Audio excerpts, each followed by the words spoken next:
Yeah. Start flat. Yeah. Must be. Ah. Whatever we do, Jeffrey, whatever we do, we end this meeting. Hey, how are you? I gotta stand up. Mayor 100 South. Steve, how are you? Yeah. Little time. Thank you.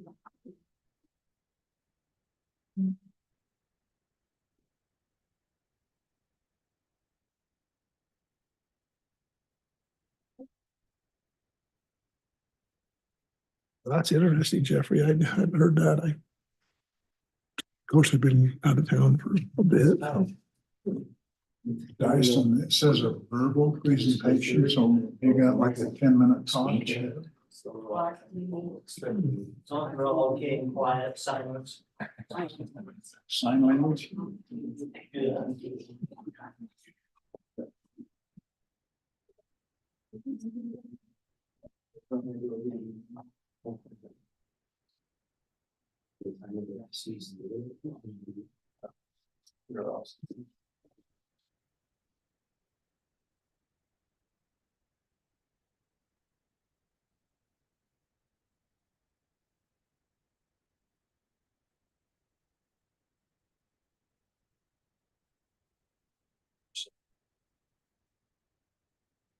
Yeah, I made it down there.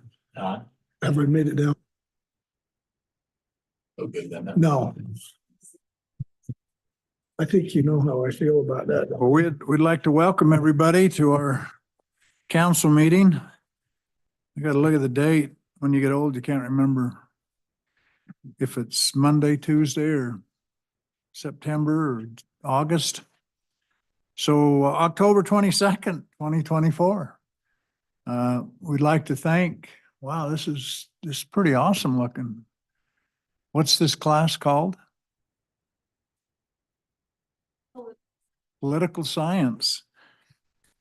They're not here because they have to be. They wanted to. They want to be. Yeah. Yeah. They volunteered for it. Political science. I think I've found that science has a broad meaning. So not sure where political falls into that category. We'd like to again welcome everybody. Thanks for being here.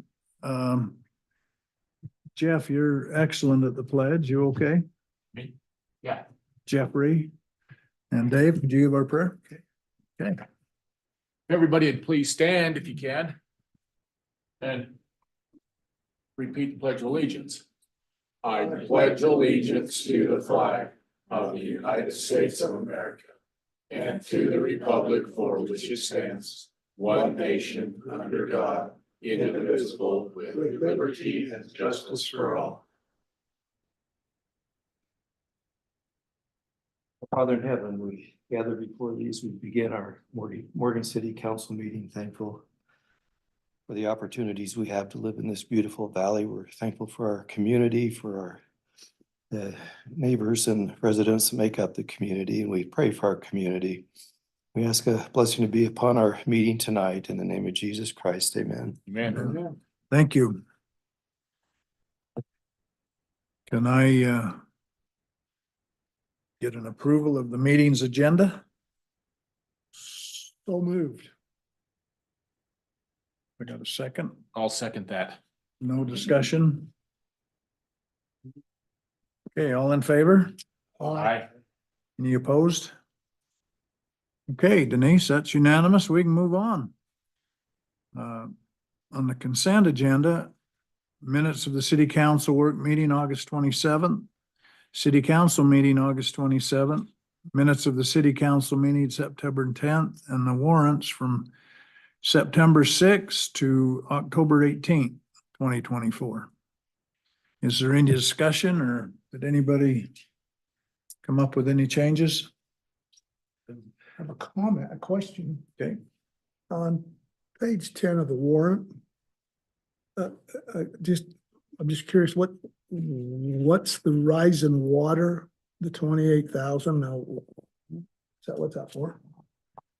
So I'm not exactly sure the device, but it's a technology that makes ripples on the sewer lagoons. And helps reduce BOD, and TSS, which is total suspended solids, and I don't remember what BOD stands for. Helps the turtles. Yep. Something like that. So anyway, that's being paid out of impact fees because it's gonna increase the capacity of the sewer. So I think they've tested it a little bit and where we have diffusers that already naturally causes a ripple just right along the surface of the water. And in the ponds where we don't have a diffuser, that's what it'd be used for. And I guess why I ask is because it says it's a rippler, but I didn't know. Oh. I didn't know it was that simple. It just causes. Yep, just little like Yeah. sonic wave. Yep, and it's the way that it breaks up the surface tension of the water and then the light that comes in diffracts the light. So it's just that sensitive, the sewers are, but Is it just a little machine of some sort? that's what I don't know exactly what the device is. I just know that that's what it accomplishes. So Okay. and that concludes my administrative updates at the end. That was one of my updates on the Oh, okay. agenda.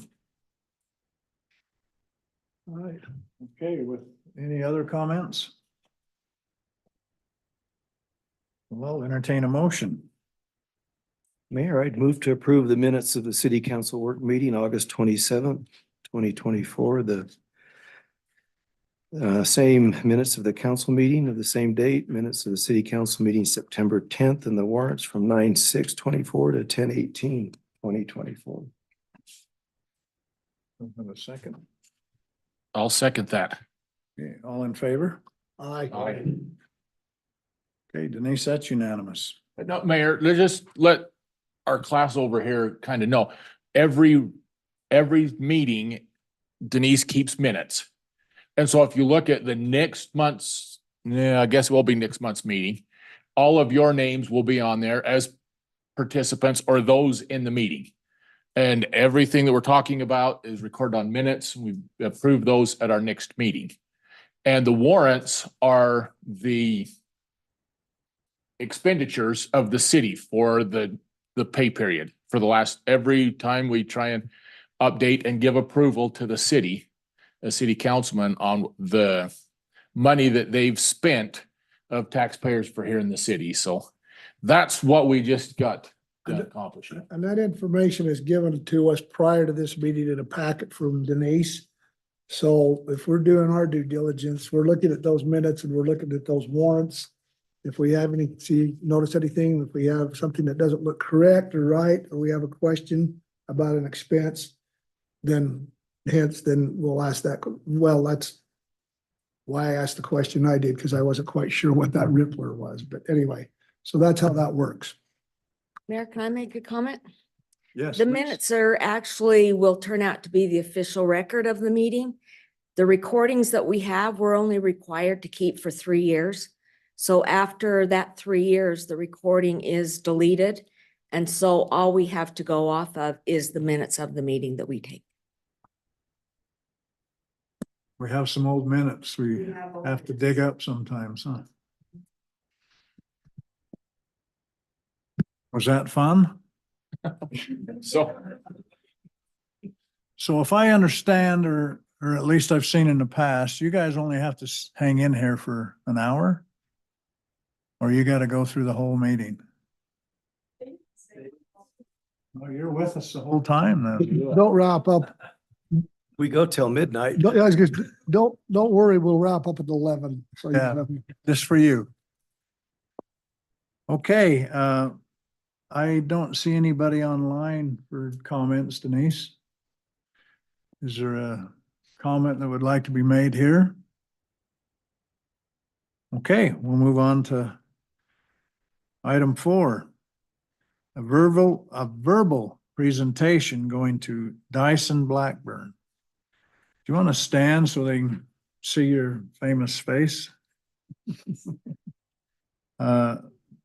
Dyson is working diligently to be one of our, I guess you'd call it lineman.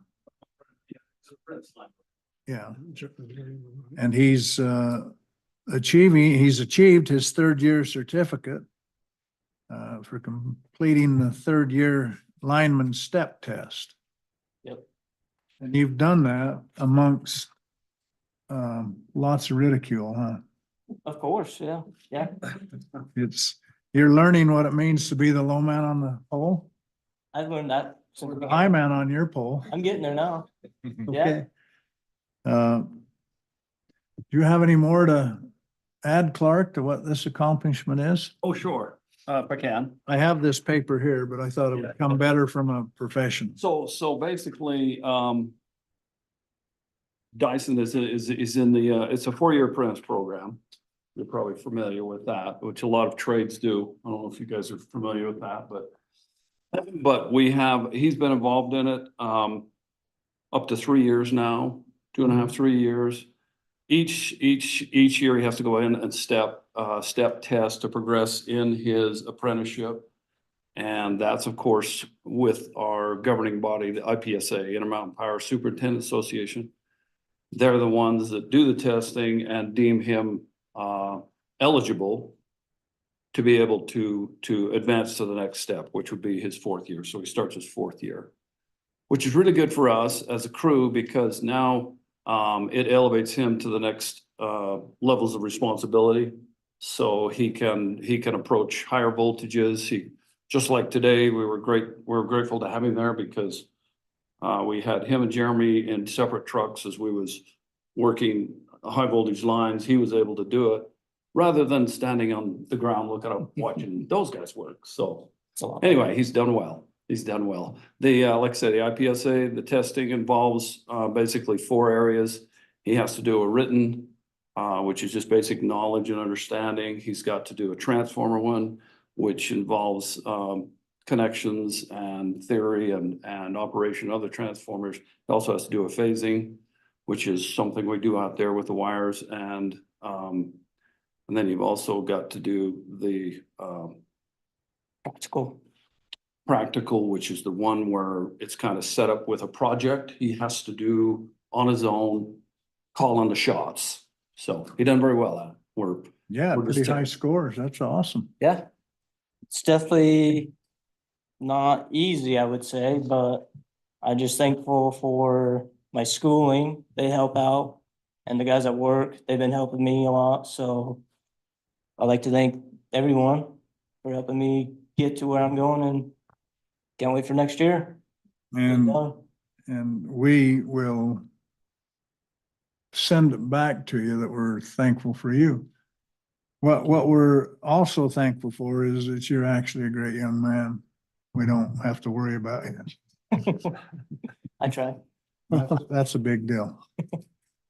So thank you. I wish there was something I could hand you, but I will give you a handshake. How's that? Awesome. Thank you. You bet. And I think your bonus is a Hershey's bar Yeah, somewhere. I'll go find it right after. Yeah, you can take a couple of them if you want. So Thank you. may I make another comment here? Yes. So any of you out here listening to this, you young men and women, as Clark explained, this is a 4-year apprentice program. So if I speak here, let me know, Clark, okay? Okay. So you start out and you go through each year you go through your apprentice. At the end of the 4th year, is that when you become a journeyman lineman or? Correct. Okay. So after 4 years of apprenticeship, you become a journeyman lineman.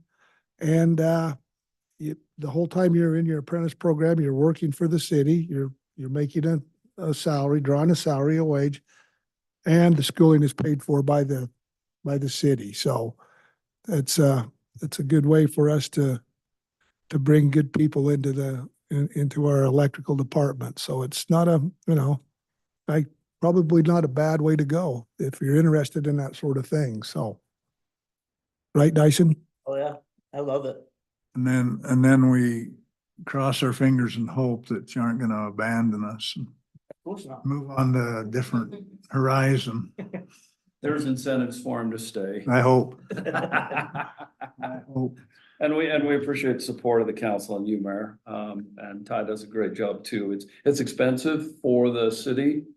The schooling, the getting them there, like, you're signed up for Hotline School, which is a solid week. Where they go down and, they practice a lot of the techniques and the things that they've learned during the school year. And they also, work towards the hours. He needs to have what, 122 classroom hours plus, plus it's nearly 2,000 hours per year, credit towards that apprenticeship. And so, like I say, you get that, you're paid to do it, but you're also going to school during that whole time, so. And, like I say, it's expensive for the city and we appreciate that support too, so. Clark, could, just changing the subject a little bit, could you or Dyson tell us about a couple of bumps in the power today? Go ahead, Dyson. What happened today? So what we had was we had a couple of arresters that weren't rated for the voltage that we were changing. So over by the fairgrounds, we have it 24, 41, 60 volts. And we're changing it to like a regular around our city is 72, 12, 470. So we're in the process of changing it to 72, 12, 470. And some of the arresters weren't rated enough voltage to accept that. And we blew a couple of them and that's what happened. So what do we learn from that? Or does that just happen when you make those changes? Do you just expect that, or can you prevent that? We could have prevented it, but sometimes they're hard to read Okay, and they're all different sizes. So I guess we just missed it here and there. yeah, fair enough. Good explanation. Thank you. I've actually been begging Clark to shut the power off on the north side of the city so I can Exactly. try my generator, but you don't get it Exactly. over there. Yeah, and you've probably seen bumps going on the last little while. The one before that, we had an excavator drive his track hoe right into the overhead lines. Is that right? And the first question we ask is, was anybody hurt? Because, an excavator is solid metal. And that's your greatest fear is that no one gets hurt, because it's absolutely, it's lethal, when you make that contact. So we had that going on, and then today we had this going on, so we apologize for the bumps. Good No, enough. we appreciate you very much. And you know it when we have a power out that you're appreciated, right? Exactly. Okay.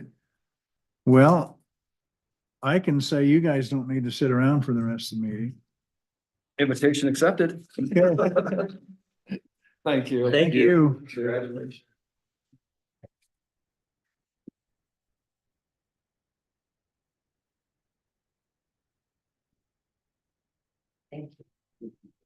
Okay, if we move into the active agenda, item 5.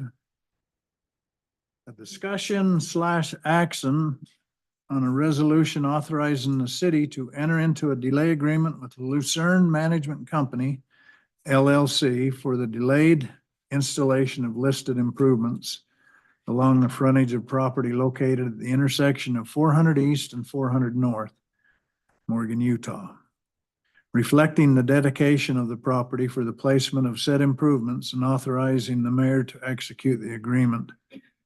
Resolution 24-34. So I wasn't capable of locating this property because of my lack of skill on an electronic device.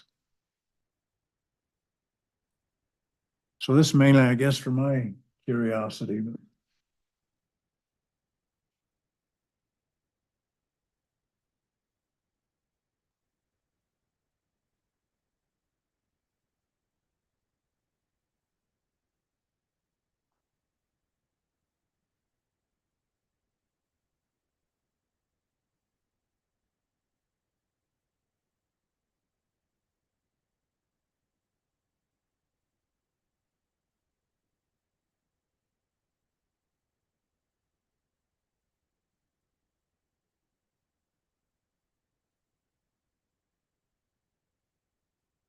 This right there.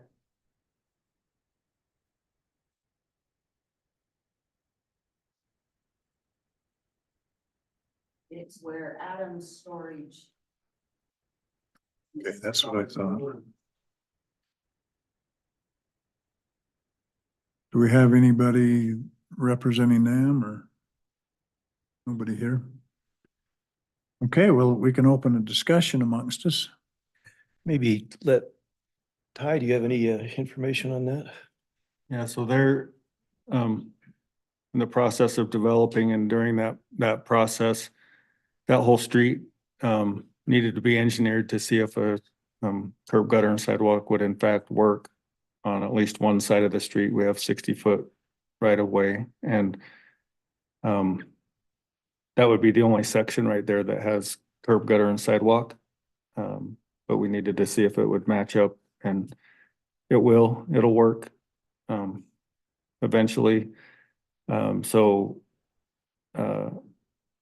problem with the sidewalk was, once it was determined the street width where the curb gutter belongs and the property that they were required to deed to the city, the sidewalk would go right where the power poles are currently located. So they would be required to move the power poles and then put in the sidewalk, and these same power poles, we have that grant to bury them. So this is part of our project. And so instead of having them move the power poles and try and figure out where to put it, we were just proposing that we delay that requirement for, it'll probably be next year. If that makes sense, we'll bury the power poles and then they can put the sidewalk where it belongs. So. The delay lasts for how long then? Until we trigger it, it's up to us to, so like, next month, if we came and said, hey, you got to move our power poles and put the sidewalk in, they would still have to do You're that. agreeable to that? Yeah, so it's all on our terms, but it's to the city's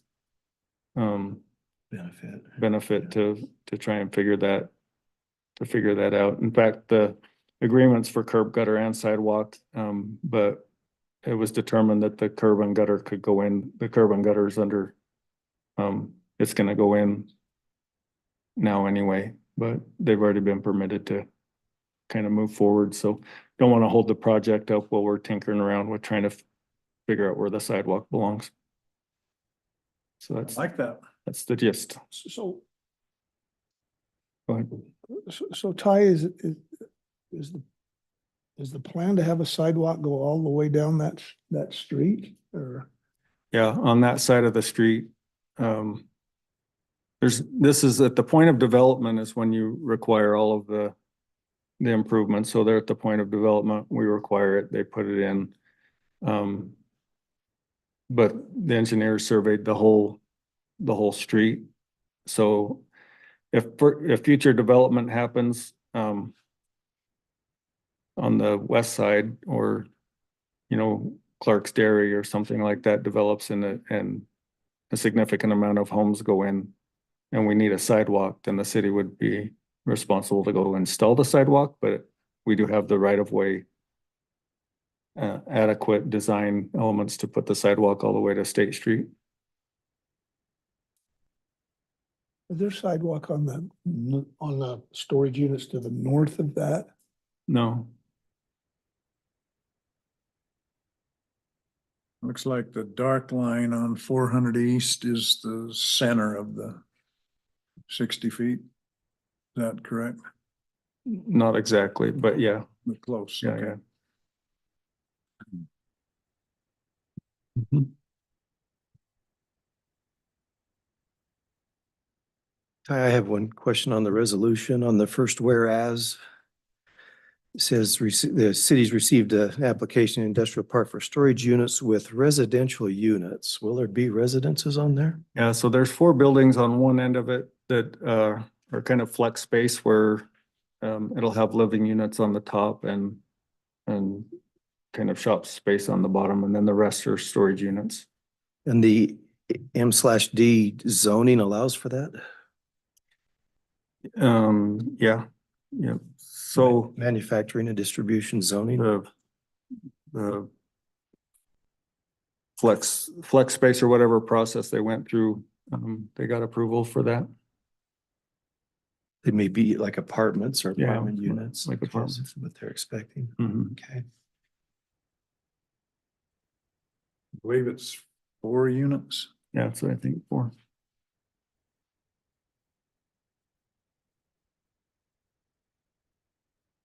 Any other discussion? So, so in a nutshell, when that power line is buried underground, that's when this delay agreement would kick in and we would require the curb gutter and sidewalk at that point. Yeah. Correct? Yep. Okay. Come in. And it fits with the other goals over in that area with the roads and Yep, we'll have it engineered far enough to know how all that will put together and work. yep. Yeah, and then the other property where it shows their entrance, that's been worked out between the other storage units. And then we have 60 feet of right of way now where Tips is, see where it curves and necks down, that, shoot. So if you go on 400 east to the north, Denise. No, that's 400. 400 north, That's 400 north. So go up to 400 east and then go left, you go other way. other way. West, I guess. Toward the Yeah, field. see how that necks down right there? We have that right of way now to make it a full road width. And we're in the process of acquiring the UDOT properties. So then that connection will be made to the field if that ever developed. If that ever was, okay. Then it would become a full functioning road at that point. Yeah, 'cause it doesn't make a lot of sense to have them do something and then us have to change it, Yep, yep. that road, as long as it's all gonna be engineered to fit. That's all been done. It caused a little bit of delay waiting for us to figure that out, but it's all been This company, it's called this Lucerne figured out. Management. When do they plan on starting? They've started.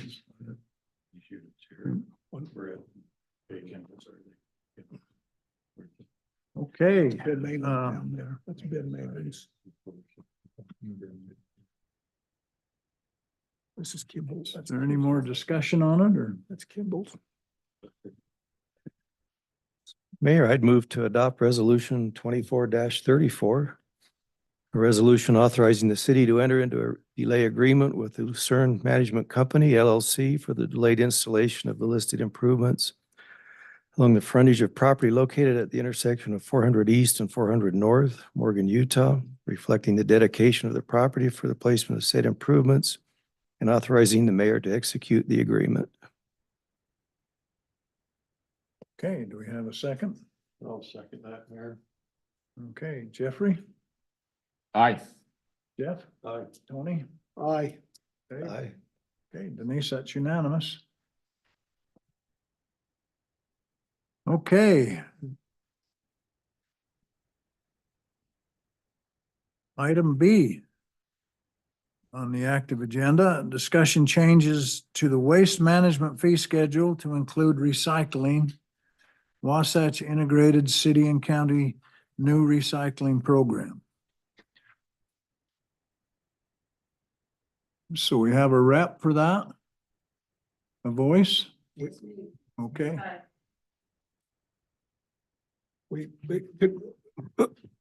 Can I step in here? Yes, yes. We have Adam with us tonight as well. Adam is with Wasatch Integrated. He's part of the staff down there. He is the main man. No, he's what is your official title? Right, financial officer of Wasatch Integrated. So Thanks for coming. Adam could answer any and all of your questions if you have them, so.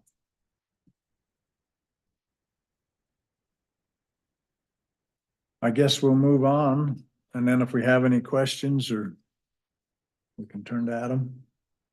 Or do you want to take the pulpit at this time? Denise, can you pull up that, Someone that chart real quickly? Cause there's something on there that doesn't, either it doesn't jive on mine anyway. Turn that the other. Chime in. The one that was in. Is incorrect. Yeah. Okay, so I that's, got that from Cindy, I was doing it from home. And this is the one that I put in front of you. This is the one that it is. so we, Good night. Thank you. Guys, we dropped off that $7.20 tipping fee. Make sure you sign. We need your famous signature on that paper. Thank you. See, in my packet, it shows that $7.20 tipping fee that shouldn't be there. Right, so the one up there So is, This is the shows correct, zero, okay. and I gave each one of you a copy of it. You got a paper copy. Okay, well, I was looking at the digital one, so, okay. Maybe before we start, what are we going to be asked to decide on tonight, Teresa? First, Ty? so you guys won't be deciding tonight, you're just There's discussing. no action that we need to take. Next Tuesday, the county votes on theirs to approve it as we have it, and then you guys will vote the following week. It's just mostly a discussion for if you have any questions on it. Okay. Let's discuss. This has been hashed, and I apologize, I wasn't at COG last night. I don't know if this was discussed last night at COG or not.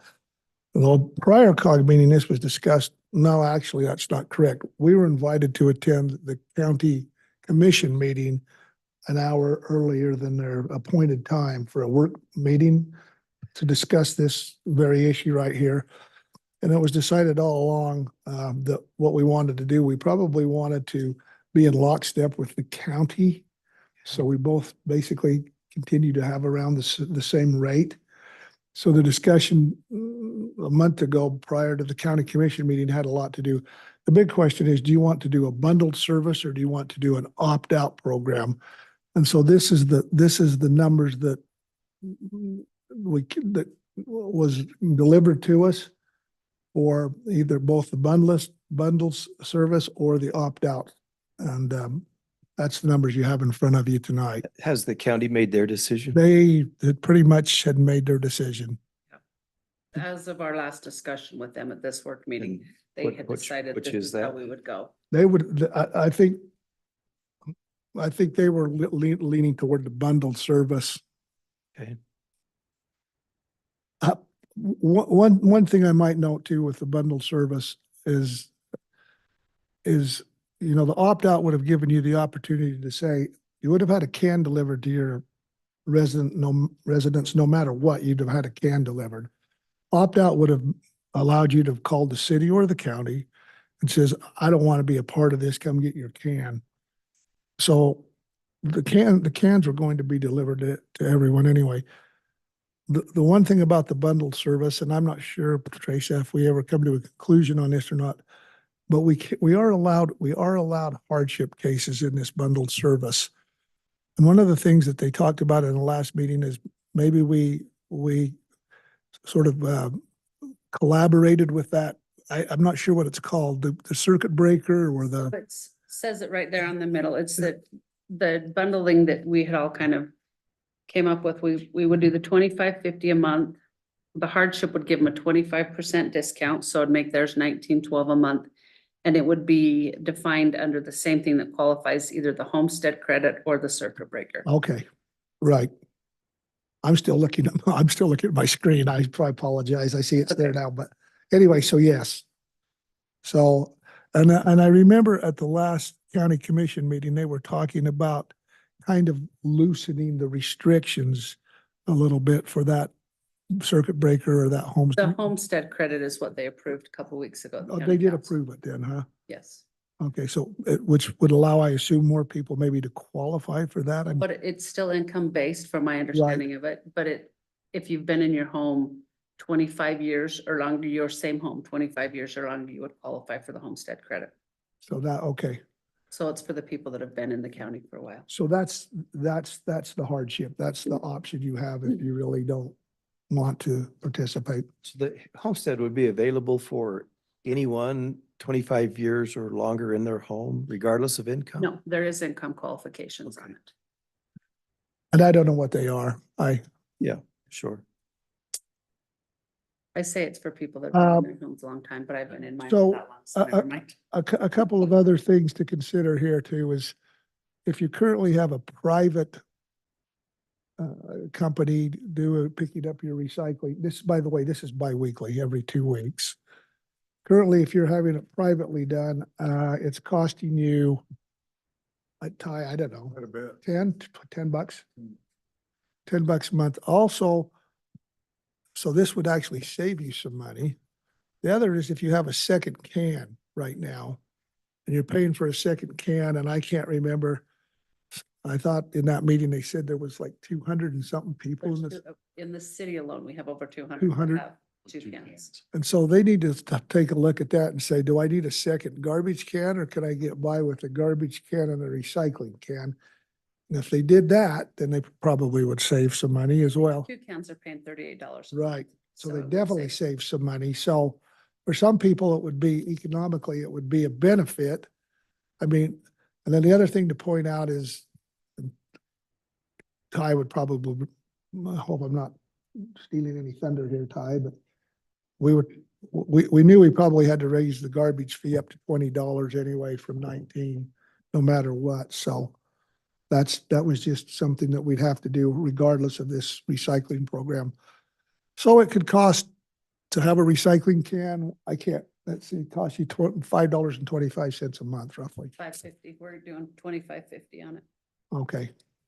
So Teresa, I've got two estimates. One was in the packet, another one here when I show up tonight. One shows an estimate of total per month of $32. And then another one, the paper tonight is 25. What's the difference? Because we had originally included the tipping fee in Drop there, but they're not charging us the tipping fee, so we took that back. Drop the tipping fee off of this, Dave. $7. $7.20. I think that makes a big difference. I mean, to go from 20 to 32, it seemed a little pricey, but Yeah, to go from 20 to 25, I think is maybe in reason. yeah. Yeah. Yeah, that came up in the COG meeting that night. and that doesn't sound right. No, we shouldn't be paying that tipping fee. So, They're not charging us the tipping. fee, so Okay. pass that on. so really what it's the hauling cost, the $3.50 for the hauling cost, the can, you're paying for the can payback to buy the cans. That essentially is that $5.25, $5.25, $5.50.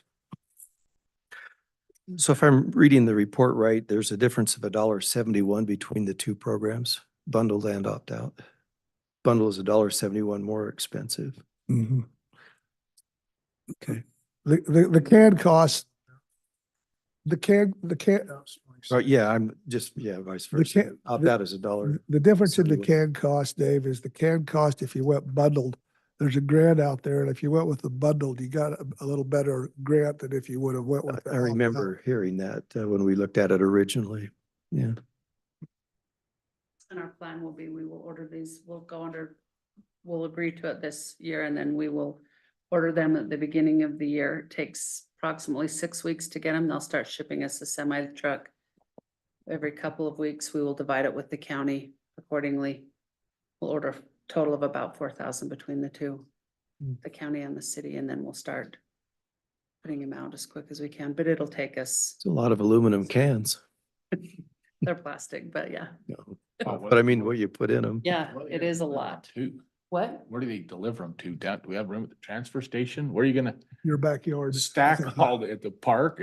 Good grief. Now we're gonna use the park. Semi loads of You're right, though. It's garbage. gonna cans. take, That's a lot of room. Take some stamp stuff. them all or whatever else you're gonna have to do They with them. stamp 'em. They'll come stamped. They'll come We'll have to stamped. Put the stickers on them. I believe you guys are providing stickers for us. Yeah, informational stickers that they'll have to be put on. And the wheels have to be put on when they come. They come with the axle thing in them, I think, but then Lance has to put the wheels on them and deliver them.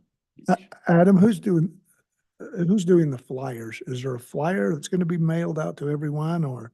What's, I think, in charge of the, the information, so I can follow up with her. But is that going to be part of what Wasatch Integrated is going to do, is send out a flyer, a mailer, or do you know?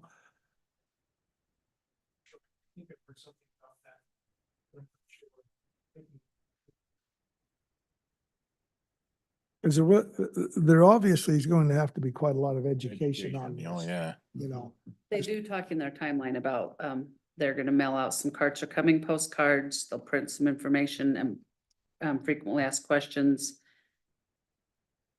So there is some, that's why we need to get rolling on this, So because it has to be done by Is- next July, I think. Yes. is there, did we say there's an instruction sticker that goes on them as to what you put in it? I think it's a Mm-hmm, mm-hmm. do and don't kind of sticker, yeah. Good. Put this in, don't put this in, batteries or no. This, Mattresses. this, now you'll have to help me here too, Adam, a little bit on this. Can you speak for a moment about that diversion rate? If there's that reduction in cost, if we have a certain diversion? Can you speak to that for just a second? Thank you. So you receive a diversion incentive based on what you divert from your total waste. Recyclables as well as green waste, but recyclables, as we're talking about here, this is a percentage of the total waste. And then after we get your can count, your monthly can count and calculate it, then we send a credit memo back out to you for your system. So it's calculated on total waste and then just what you divert from that total waste, your recyclables. So the more that we divert, recycle, the bigger our credit will be, our diversion credit would be. Landfill too. What's that? Is this supposed to help out the landfill life It- expectancy? So Adam, do you want to answer that one? Maybe ask the question and apologize, please. Is this gonna help out the life expectancy of the landfill there in Davis County? By doing this or not? Some. Yeah, I don't know that I should speak to that. I don't know. Yeah, Yeah, my apologies. no, it's all right. That's what they've told us, so they said it would. slow the- To some degree, yes. That's Not what as the, much as we were hoping originally, but it will slow it down. but once that landfill down there fills up, then you're gonna have to start trucking all that to a landfill down either out in Tooele County or down in Utah. And then that's definitely gonna be, costs are definitely gonna go up Sure. quite a bit, so. Well, even as it fills, to have the diversion, it's, in my mind, you've got probably less cost than taking it all out to Tooele or Utah County or Well, that's wherever. correct. Yeah, so yeah, exactly. Right, yeah, because it'll just stay right down there and. In the long run, we're paying less dollars now than we would if we didn't do anything in the long term. Now, uh, you said recycle bi-weekly, the garbage will still come weekly. Yes, Okay.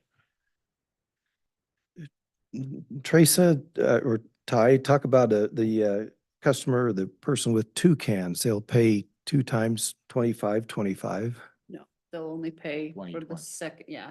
But the hope is that they won't need the second can once they have a recycle can and a garbage can. So so a person that uses 2 garbage cans now, what will their service fee be? What will their- plus a recycling can, you mean?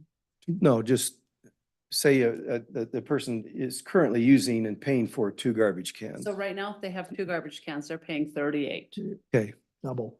Once this rolls out, they'll pay the 25.50 for the can and the recycle can, okay. hoping that they don't use their second can. If they still choose to use an additional second can, so they'd have 3 cans, then they're gonna be paying another $20. So then they're $45.50. So they're only paying 20 more just for the second can, not 25 for 4 cans, or 25 twice for 4 cans. Okay. Makes sense. Although there is somebody in the city that does use 2 recycle cans. Yeah, fair enough. I have no experience with it.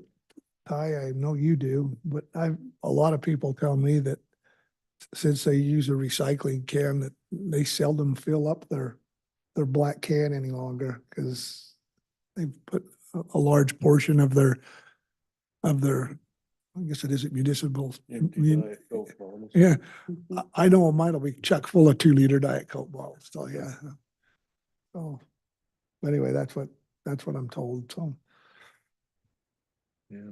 And I apologize, I didn't mean to hijack that conversation, but It's good. You are a resident. I am on that board, so Mike Newton and myself. You're the one that started all of this. Adam, started off- no. And I think it's good we stay in step with the county. Need to do what they're doing and keep us uniform. So I think that's a wise decision. Yeah, so Wasatch Integrated did pass a resolution to initiate the special service district to enter into a recycling program with the member cities in Davis County and Morgan County. Right.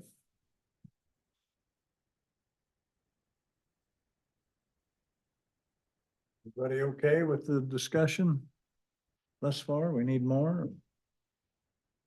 We got a motion. We don't need a We're motion, not just doing- we're not- discussion. We're not doing Sorry. not doing a motion. But we will, in 2 weeks, we should Yes, in have the 2 weeks. information to make a decision officially. And Trace is right, we should have this rolled out by next July. Yeah.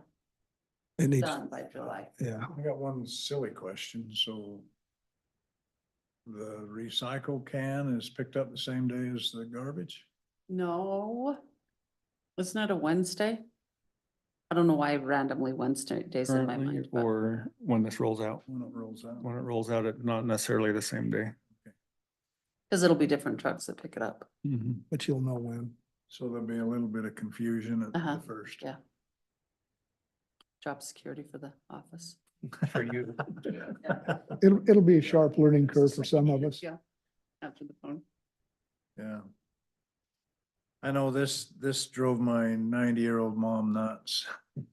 She couldn't remember Which one to take? when you lose your eyes and you can't tell colors, she'd always put the wrong one out. So great.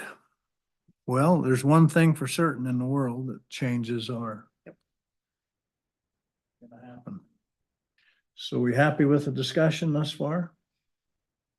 Sounds good. Thanks, guys, for the information. Thank you. Thanks, Teresa. Thanks, Teresa. Thanks for being here, Adam.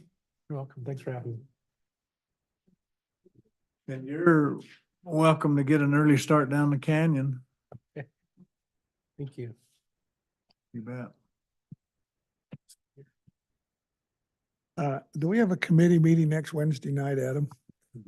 Kid, how bad that Oh, okay. thing don't used to smell bordered Wardell's. Good night. Thank you. Joy Farms there. You know, what the hell was that guy's name that used to run that? Anyway, he'd set it on fire and burn all the corner posts off. But Good that night, fired Teresa. about 3 times this summer. Go get dinner. How was that guy's name? Spin up. Used to run Okay, let's move to item C, a discussion again. What was his name? that hell of a mess. Morgan City Code 8-04-040 connection to sewer system, well system. This is in consideration of Dave Carter, who resides at 350 South State Street. Okay, I've talked with Tony and we thought we would bring this up as a discussion item on the situation you have with the sewer. So Tony, if you wanna lead us through and I'll take up the rear. Well, I was talking to Ty earlier about this and I says, at some point in time, when John Carter built this home, if it was within 200 feet of this sewer main, then he should have been required to have hooked onto the sewer at that point.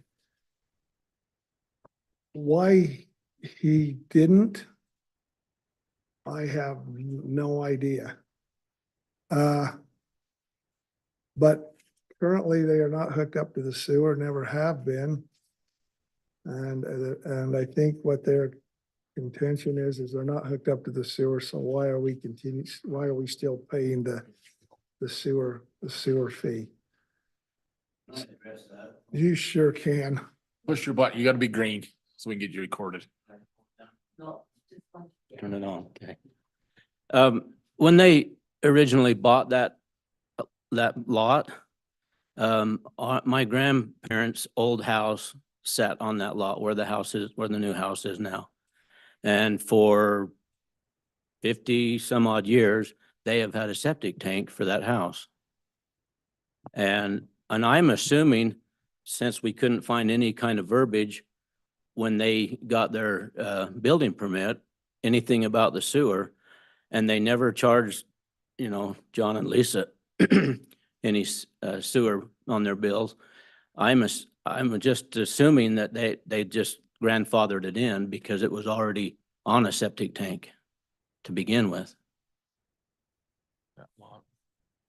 So John and Lisa never paid a sewer fee? Never did. And when Dad bought the lot or the house from Lisa, he paid the bill for a month, and there was no city sewer charged on there.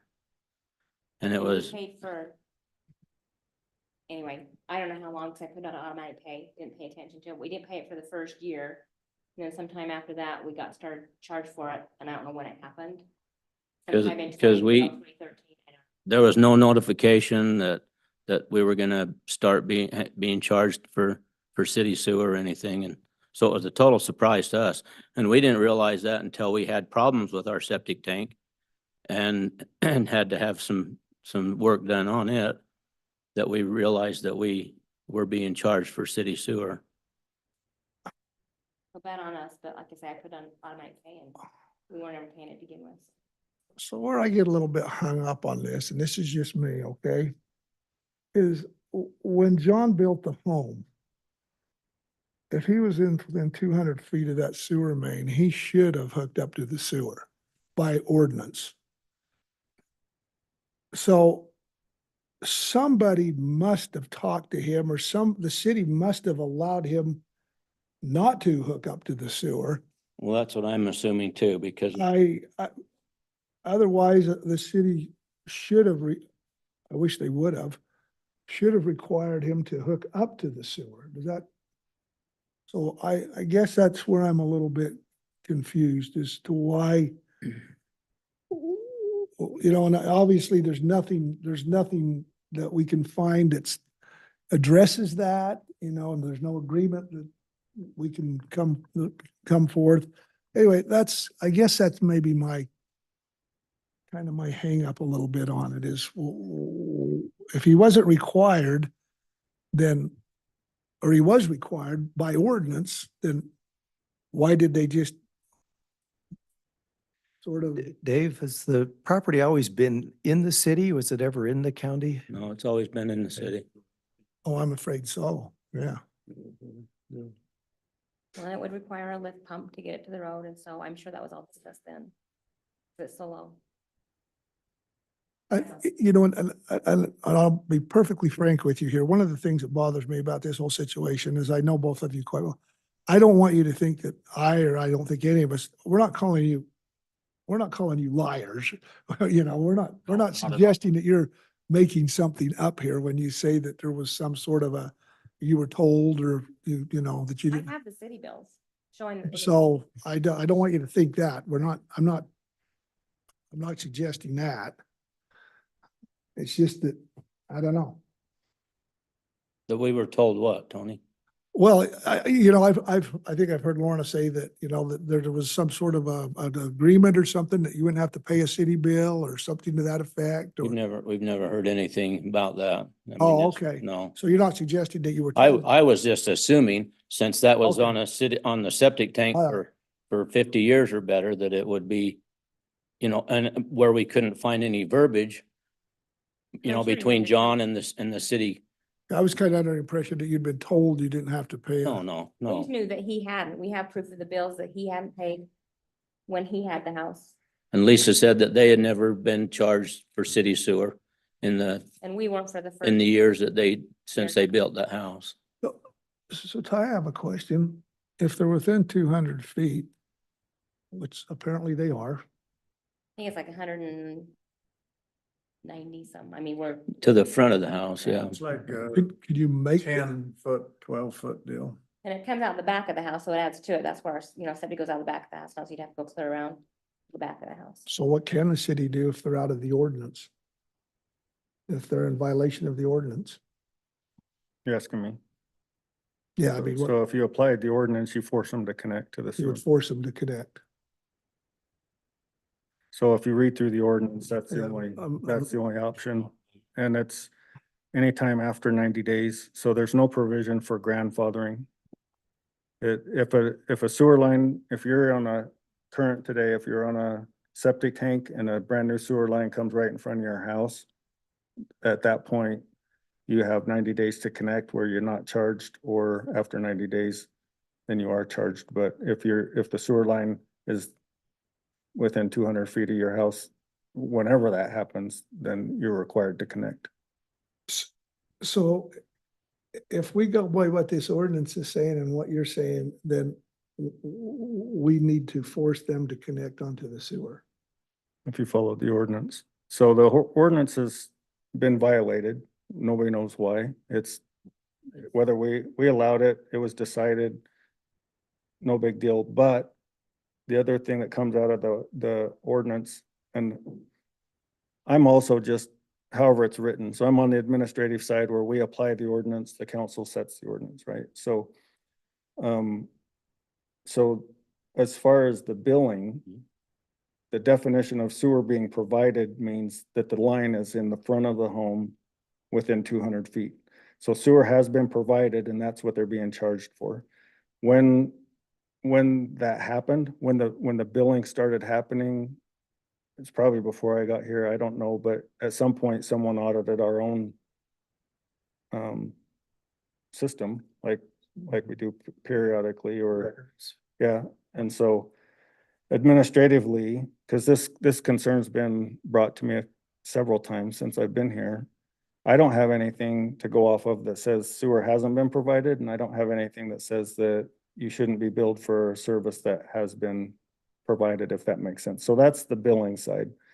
But I haven't gone down the road of saying, well, let's take this to city council and say, do we want to force them to connect? They're not the only ones in this situation.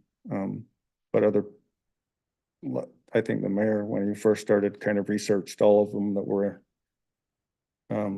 either outside of the 200 feet or inside the 200 feet, who was paying, who wasn't.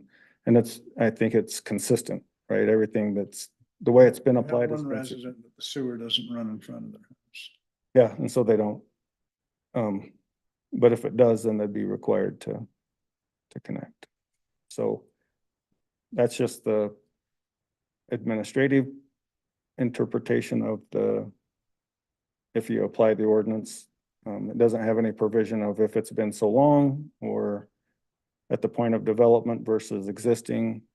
You vest in the city and you receive services. The two things that happen if you don't, one, the city shuts off your water until you connect, and or it becomes a Class B misdemeanor for not connecting. So if they elected to hook up, to the sewer, run a lateral and hook up to the sewer, they would not be charged a hookup fee then, right? Because essentially they have the sewer's. That should have been handled at the point that the sewer line came in, or at the point that they built The hookup fee. the hookup fee, but currently, and that I think has some city council discretion to it, but if we were rectifying the situation, I don't think we charge them a Hookup fee. hookup fee. But they would also need a lift station. And that's very common as well. This building has a lift station in it. Yeah, I've found there's quite a few. Yeah, that's just Is there? the way that works, yeah. Ty, how many other similarly situated events are there in the city? Not many. Maybe Most- a few, Yeah, I haven't done the homework on that, but by and large, when the sewer's been put in, everybody's been forced to huh? Mhm. connect. And It's- that's still that way. Fair to say that the sewer line came along after the home was built. That, or at some point during the building permit, it wasn't, it was proposed and not required. Sure, that's what it was done, In our that own- lift station. The sewer line was put in 75, wasn't it? What I I understand. don't know. Your home was built when? In 05. 05. Yeah. We So built- either 20, way, the sewer 05. came after the home and it would have been required, or during the point of development. I it was would have just been answering his required. question.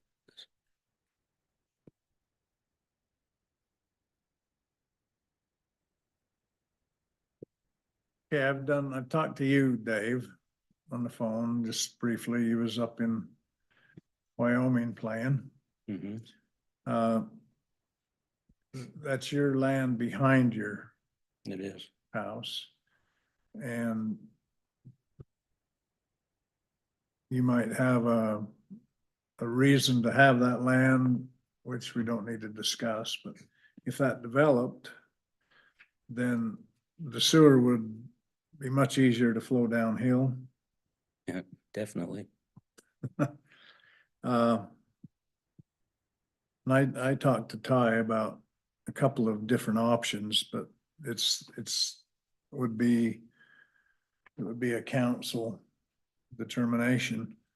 And an agreement that if the lower piece that you own, and that's, you own it, correct? Mhm. If that developed, then that would be a better way to go out rather than have a Lot lift cheaper, station. I think. I don't know, lift stations are, I didn't know we had this many in the city, but we have quite a few. Yeah, There's probably quite a few along State Street. I know the bank is. they're common, and the conversation that we had was just if there are any options, let's explore them. Right. And And that's discussion. yeah, and the big issue though is making a future problem or putting the onus on the city to figure out when that trigger point Right. happens. And so that's one of the reasons why, sewer's already been provided, you pay for the service. So in order to do something like that, our struggle would be to find a reason or a benefit to the city that scenario, and that's what we haven't been able to come up with, right? So on all those other options, it's worth exploring every angle, but as the ordinance is written, it's very, very direct and straightforward. It doesn't have a lot of give to it. And that's been my challenge as the administrator, is I don't have any authority to, I think, personally,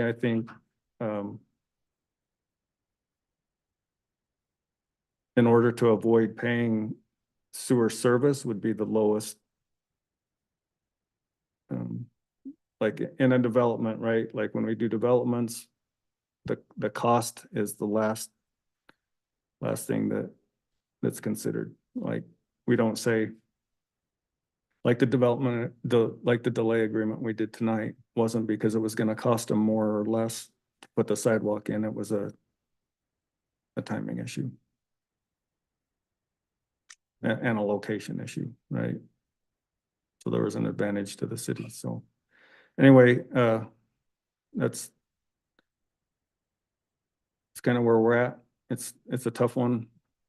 Doesn't apply across the board. It's whatever we're dealing with now is from decisions in the past. My goal is the city manager is just to make sure we're not creating more or future problems in the future whenever possible, if we can clean it up. But So can you do a delay on something like that till maybe they develop this other parcel? so that would have been at Or the point of development. That if there was some guarantee, and even when we do delay agreements, there has to be some reason to the city some benefit to the city. One of them would be the expense of the lift station, plus the lift station to maintain.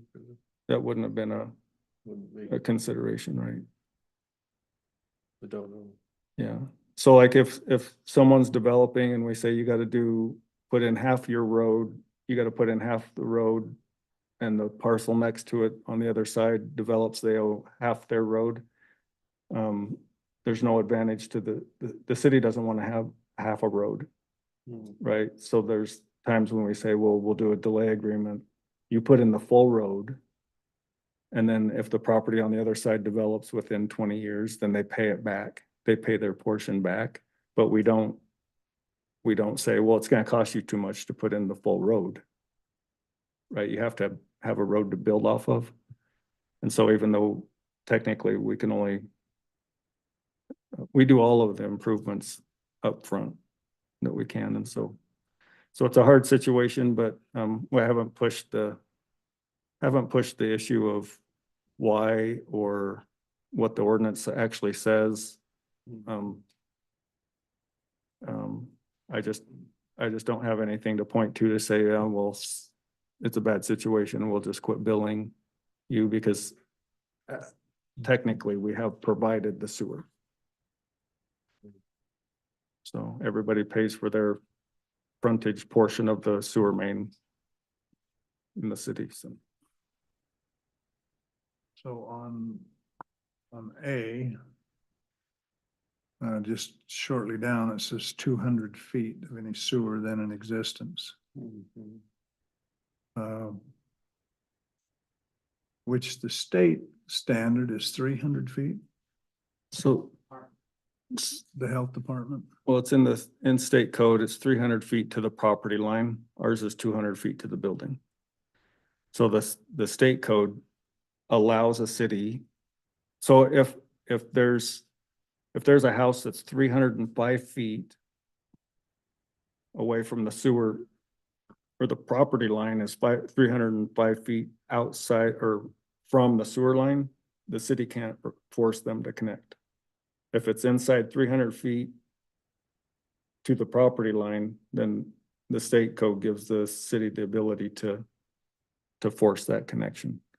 The health department, when they apply it, they go off to 300 feet to the property line. So on that side, they're not gonna permit a septic tank if you're within 300 feet to a property line, but on the city side, we've defined ours as 200 feet.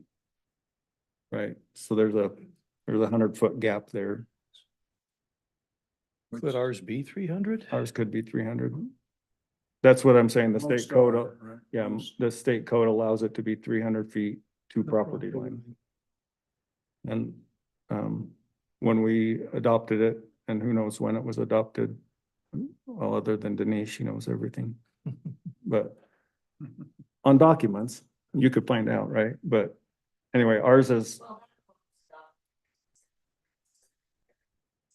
Yeah, cool, yep, good eye. so at that point, we decided 200 feet to the building.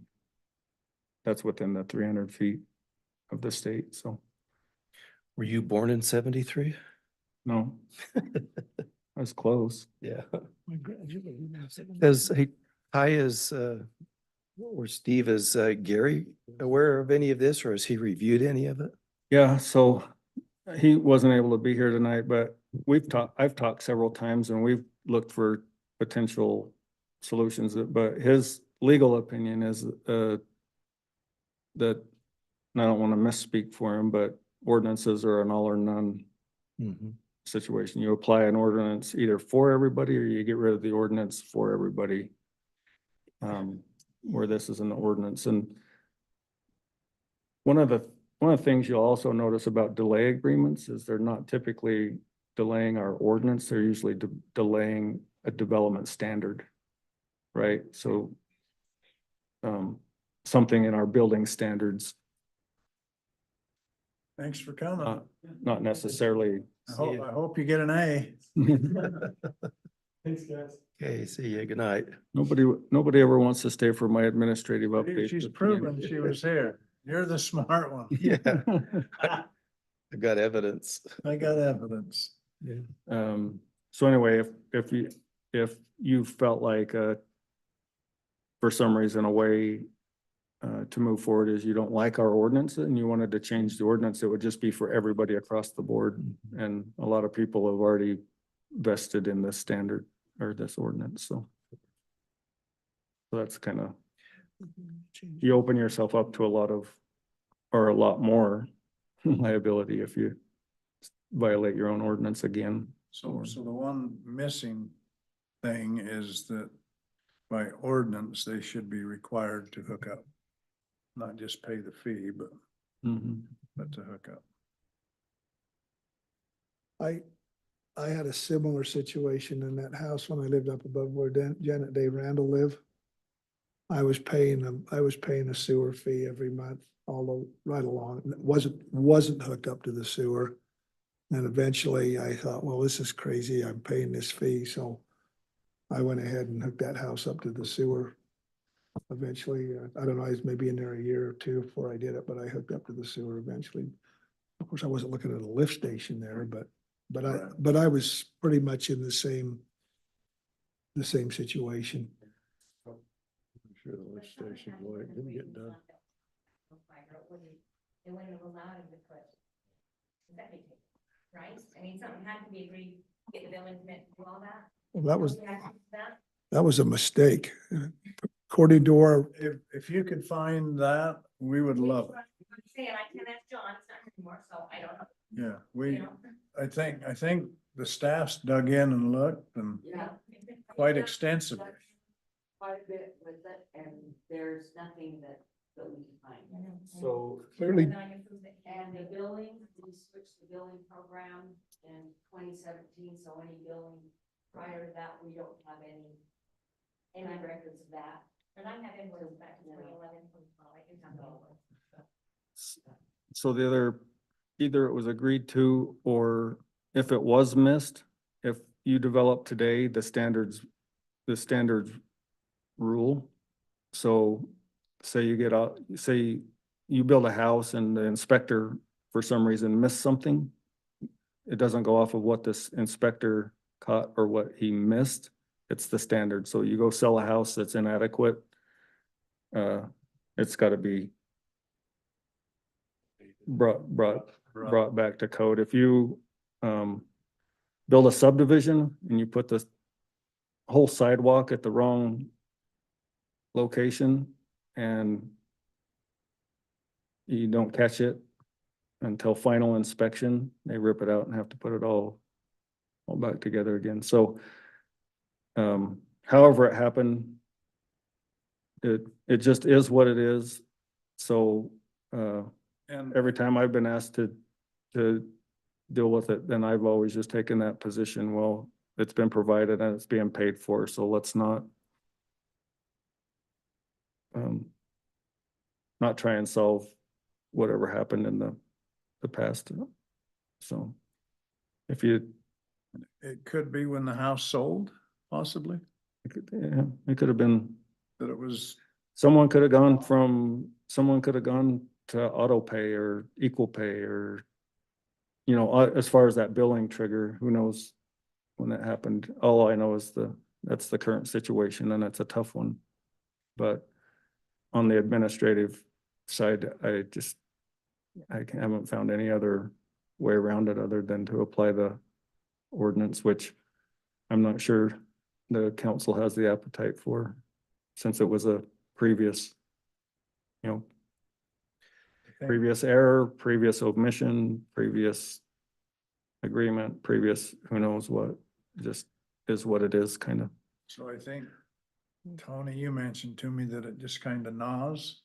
well, There's a couple of them it that, does a bit because as I said early on, I said, I guess the thing that I wonder about is if you go back to when the house was built, apparently, either one of two things happened. And one was that the inspector missed it. Or the other thing was somebody told somebody that they didn't have to hook up to the sewer. Now, and I realize there's nothing can be found where, that can be verified. I understand that. So, but I guess that's the only thing clearly, that house should have been required to hook up to the sewer. Clear back when it was built. Dave, just to be clear, your desire is to not hook up and not pay a fee? We just think, say, no, we were paying the fee, we didn't have it. And then, yes, we just had to continue to pay the fee. So to hook in, we're gonna have to make up our whole yard, from the back to the front, because that's what it's doing, comes out of that. So we, I mean, when the lift pump, before they decided, they said that wouldn't be a really good issue, but I mean, it's working fine what we have now. We had a rock or a wall crush it, it's working fine. We were told, it was mentioned that if we ever do subdivide that, the property down below us, it would have in there, but like I said, that's eventually gonna happen, we're gonna get that lot. People around. So not, can I step out of the mayor's seat and get into a common sense seat? Or is that illegal? You're the mayor, you can do whatever you want. You can leave if you want. I just think this is just my opinion of it. Really, you should have been forced to hook to the sewer years ago, according to the ordinance. That hasn't happened, and it's been quite a while. You're paying a sewer fee because the sewer's there. According to the ordinance that you should hook to it, even if you had to use a lift station. So just speaking common sense, is it when your piece of ground below develops, then it seems that the city's been overlooking, forcing you to hook on it. At that point, you would hook on to the sewer that's below you. But I don't know. This is just me talking. I don't know what kind of we'd have to enter into some kind of an agreement, a delay agreement. And overlook them being forced to hook up. Is that legal? Is that, I'm not speaking as a mayor right now. It's just my head. Well, In that light, Steve, it seems to me that any decision we make is either going to have a legal or a precedent consequence. For that, I'd like to have Gary chime in before asking to have a decision on what those consequences are on the council. Yeah, because this is a discussion. Yeah, in that light, I don't know that I'd be prepared to make a decision tonight. Oh, I wasn't saying tonight. I was just throwing it out there that maybe that. I think it'd be well to hear what the legal side would say. Yeah. The crazy thing is, by virtue of them paying the fee, doesn't mean that they're in compliance with the ordinance. No. It doesn't, it still means they're not in non-compliant with the ordinance, so I don't mind, that's not a bad idea. I'd kind of like to hear what legal's opinion would be as well. Yeah, I think the problem's understood and everyone here feels the problem.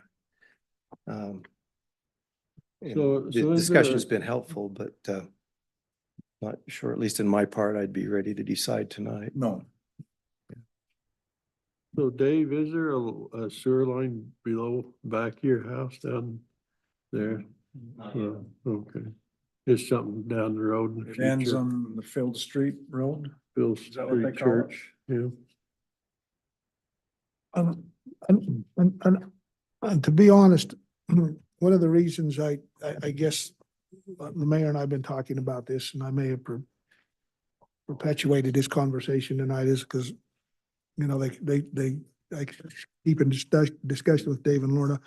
But the reason I wanted it on the agenda, or asked the mayor to put it on the agenda, is because I wanted the whole council to hear it. Yeah, we're now aware. Yeah. Absolutely.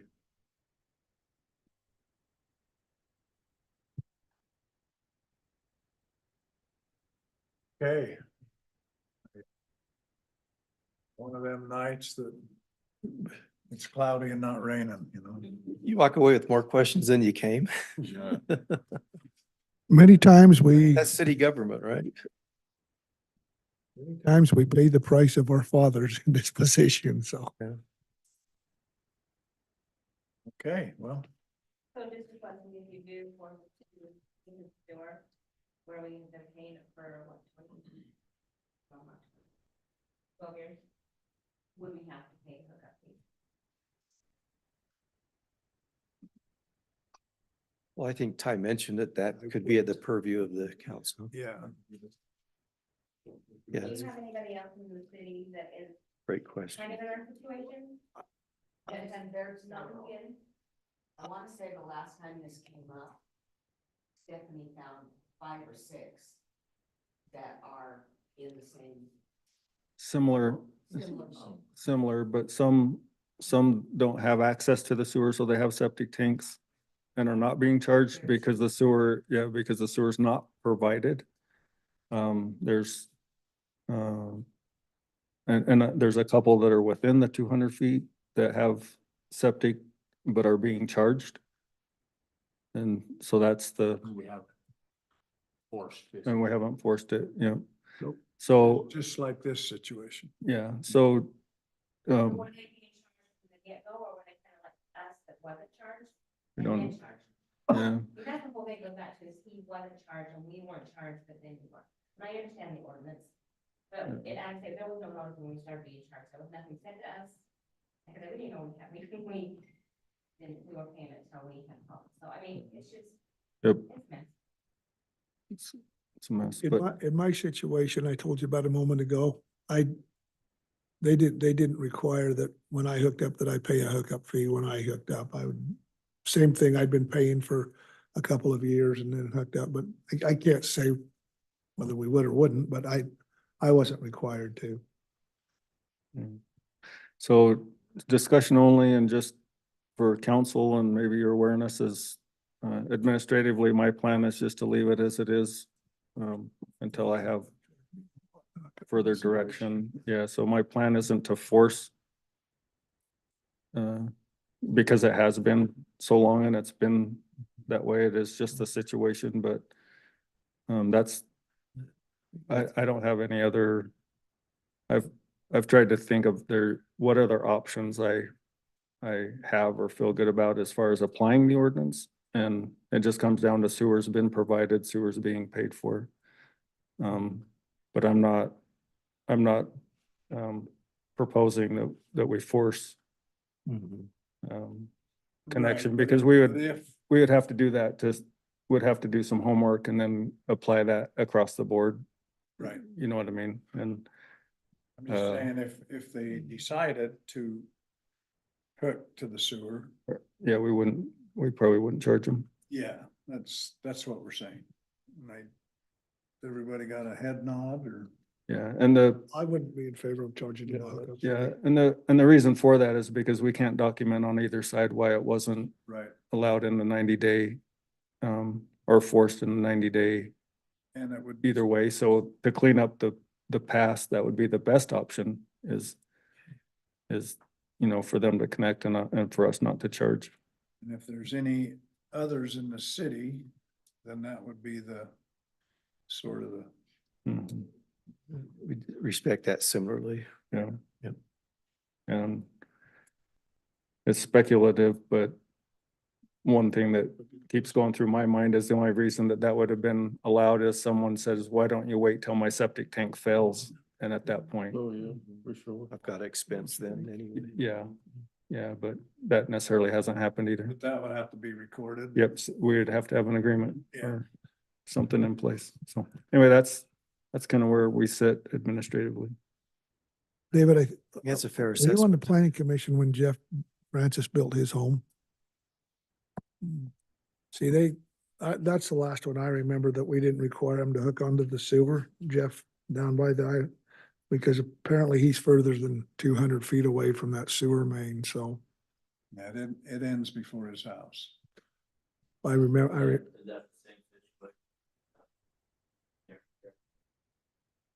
I don't know. Just on the other side of the road, but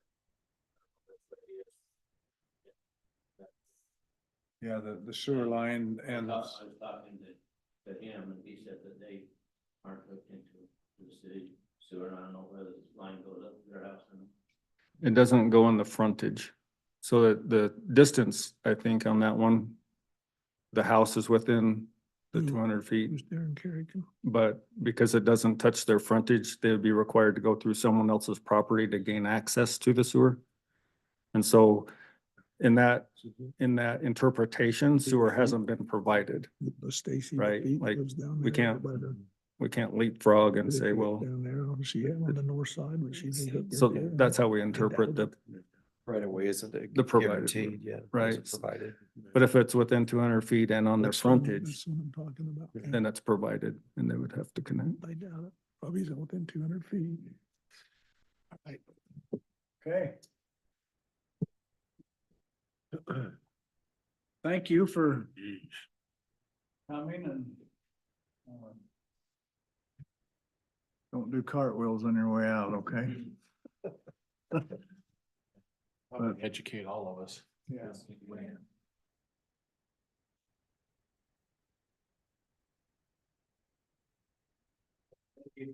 Good night.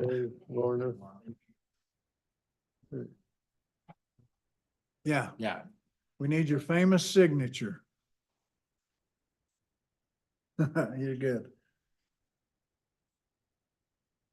There are a lot of people here. Oh, Yeah. about 300. Looks like There it. was A dozen, Bunch of kids, it was good. and you lasted as long as them, so you're okay. Good. I did my assignment, so. That's right. You get credit. Just better Thank you, take a, guys. better take a See you later. picture. And somebody took a picture, so there's evidence. Oh, good. That's what I used, Steve.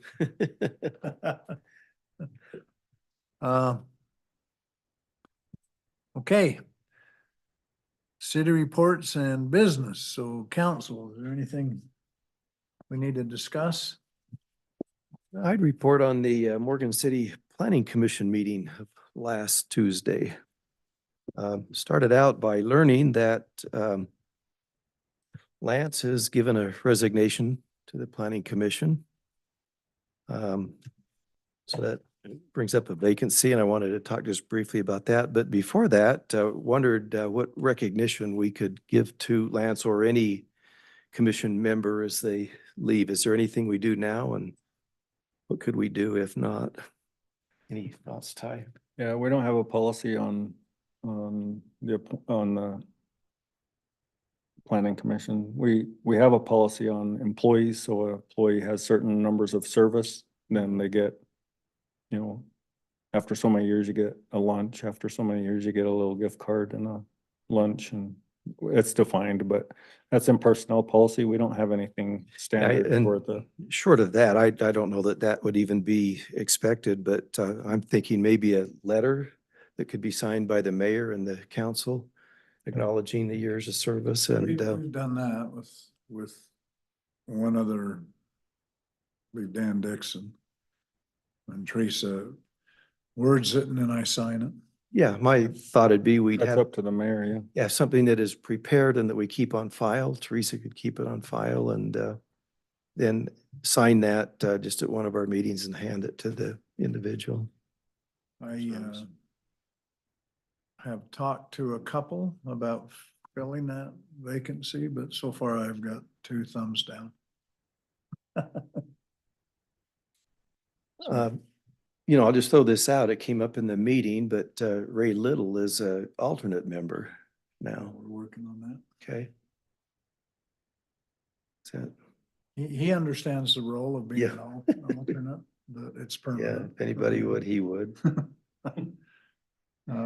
But yeah, Teresa and I have talked about that.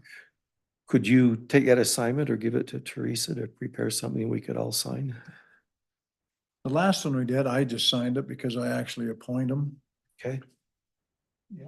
so. Good.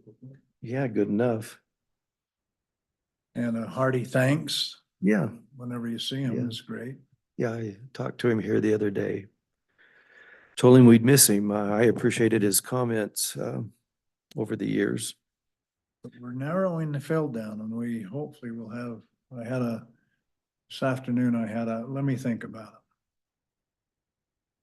So, Yeah, good work. Thank you. I'm glad to hear you're working on it. Does that require I remember voting on someone before as a council. That requires a council vote. Okay. Yeah. Okay. Picks the candidate. Candidate. and then does the vice. Yeah. It seemed like before we had multiple candidates that we voted on. Is that in order? the last two would be Aaron and Ray. Yeah, that was before that, I think. Because I remember there were several, someone on as. Alternates, yeah. Yeah, no, I do remember because I got a phone call from one of my neighbors who had been invited to be on the commission. And when the vote was taken, he wasn't accepted. And I think a little bit of a disappointment. I'd maybe prefer a ratification of someone that has accepted that you've asked. That makes more sense to me. Yeah. If it's, Yeah, it wouldn't be healthy to have the mayor go. yeah, in fact, there were two people that had been invited and said, yes, I will serve, and then didn't collect the required votes to serve, so. Including Can this, you remember them names? I know one because he was my neighbor. Has he forgiven us? We could ask him again. Yeah, I mean, I would if. Yeah, if that's- I think he'd be a good candidate, but you may be looking for I don't know if gender is important or not, but I know last time we considered female. I would like somebody to be with Erin, Yeah, so she's not the only. this would be a male, yep. Does he have a wife? Yeah. Has daughters too. No, I can talk after if you want. Teresa and I have sort of been working on it. Sure, good. I'm glad to hear that. They had two agenda items, a draft ordinance review. Jake brought this up. We need to have a subdivision ordinance in place by the end of the year, and they're working, I think, a little bit frantically to get that done, just considering the commission's only meeting once a month. But that will ultimately come to us. I think the draft had been reviewed by the Planning Commission for the second time last Tuesday, and the goal is to present it for acceptance or recommendation on their next meeting. So we'll be looking for that. And then Just a comment on that. yeah, We will only have, once they approve it, we only have one meeting to get it approved, so it's a lengthy ordinance. yes, So to review that might take you a while. If we don't get it done on the second meeting which will be the 10th of December, we would have to have a special meeting before the 31st. yes. Could be on the 24th So- of December. 24th of December. So no. Yeah, I'm Denise will be packing here for on the Mexico on 24th. that day. But, so, yeah. So once Good I point. get, a better draft from Jake, I'll start sending it out so you guys can start reviewing it, but they want to approve it on the 19th. That'd be Send it helpful. to us. Anything in advance would be helpful. I spent maybe an hour and a half, a couple hours, and only made it halfway through it. Jake is still going back to Gary. They're still going back and forth on some of the wording. And part of the reason for the complexity is they're starting from a new ordinance. I won't say from scratch. I mean, they borrow from wherever, but rather than amend our existing subdivision ordinance, they're bringing in a new one. So they're trying as much as they can to get it right. Their second item was a discussion, development incentive for trails and parks. And it resulted from, and Ty, you probably can chime in a little bit more on this than myself, but the discussion resulted around the new rezone, the 70+ acres that we just recently approved, going to the developer and saying, asking what their interest would be in helping with a park or a trail, trails in particular. And we're happy to help, but what's in it for us? In the discussion from Jake and Ty, you can maybe confirm this, but it became clear to me that infrastructure we can require, i.e. roads and so forth, but parks and trails, the city pays for. And when I say pays for, cities provide incentives to the developer, maybe a reduction of fees and so forth to put land aside for a park or a trail. We cannot require it. So there's where the city now comes in. So Jake had been given the assignment to go back and maybe look at a couple of other programs and come back with a recommendation. The Planning Commission said, let's move forward with looking at an incentive. Any other thoughts there on that, Ty? Typically, the incentive would require different options in our standards. So, so within the same right of way, basically, you could say, like, some that would function as an incentive is you could do a little more narrow road in exchange for a little wider sidewalk. Does that make sense? So it's, or, would density ever come into play on that? well, we already have the MRO. Well, short of an MRO, I mean, if. Which you can ask for park space. Right, and on that trails you can. and trails, but Right. that could be considered as, bonus density in exchange for trail. But I think the one we're looking at, the main point is, right now we're just working with the developer to see if, at least on the main connection, if we could get a little wider sidewalk. Okay. So it wouldn't necessarily have to be called a trail, but our minimum sidewalk standards for 5 feet now, Okay. which is adequate, but if it's gonna accommodate that many homes and be such a big connection, at least on one side of the street, would like just a little wider sidewalk, so. Okay, Steve, you were at the meeting likewise. Any other thoughts on Planning Commission? So I had contact with a developer that, well, he contacted me. And I sort of had to agree with what was coming from him. That if you put let's say you put a 6 or an 8 foot sidewalk in, there in that development, let's just use that one for an example, there's like 3 or 4 crosses where a kid would have to go across the street, go for ways, go across another street.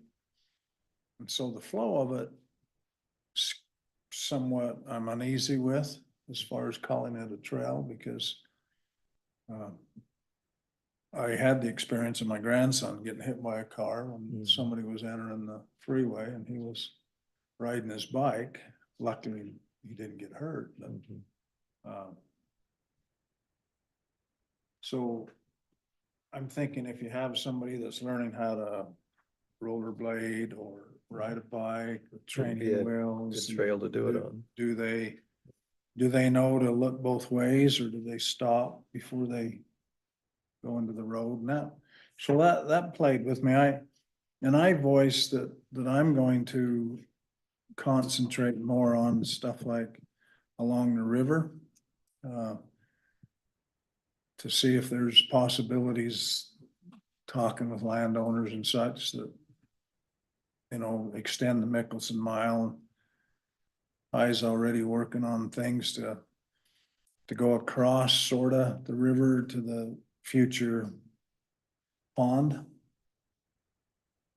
And that's what I voiced, because I had to agree with him that, yeah, that's true. I have a kamikaze,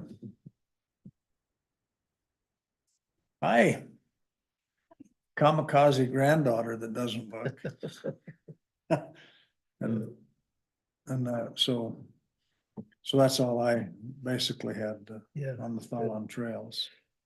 Back to you, Ty, a question to grant an incentive or to have a program that included incentives, would that be something that council approves? Would planning commission make a recommendation and it would come to us? Planning commission will make a recommendation. That's just a topic of discussion. I'm not saying for or against. Gotcha. Or, Yeah. or whatnot, just that there's conversation around that. Yeah. That topic, so we'll see what. Yeah, and I mean, it's way early on. It just, I think, came about because of the discussion with Yeah, developer on the any- 70 acres. Yeah, I guess my point is any incentive would likely impact the standards, the road cross section that we've adopted, you know, because now you're talking setbacks from houses, you're talking about where the utilities belong. If you widen a sidewalk, it plays with the park strip. Yeah, so whatever proposal is made, would likely just result in us adopting a new city standard as far as our cross section. But the concept that something's given back to the developer would be is what we'd be entertaining, what we'd be looking at. Yeah. That's all I had, Mayor. So we have a political science student. Two. We had a whole bunch of you today, tonight. Well, I had play rehearsal until later tonight, so I couldn't. So we have to go another hour? We'll keep Oh, going for good. you. You're not gonna make us go longer. Well, they took a photo that, they made sure they had a photo that they were here, Proof they made it. so Be careful, she gets them right now. I think she should take one. A selfie that, Well, you're just in the nick of time. yeah. No. And I guess, oh, are we moving on to another? Yes. We've got, what, in 2 weeks? Week and a half? Have you been on the committee helping with our Halloween disaster out here through town? Are they gonna try and keep everybody on one side of State Street out here? Are we gonna be crossing that? I don't know what we do with the Halloween night, and I don't know how involved as a city, Yeah. county, the sheriff's department.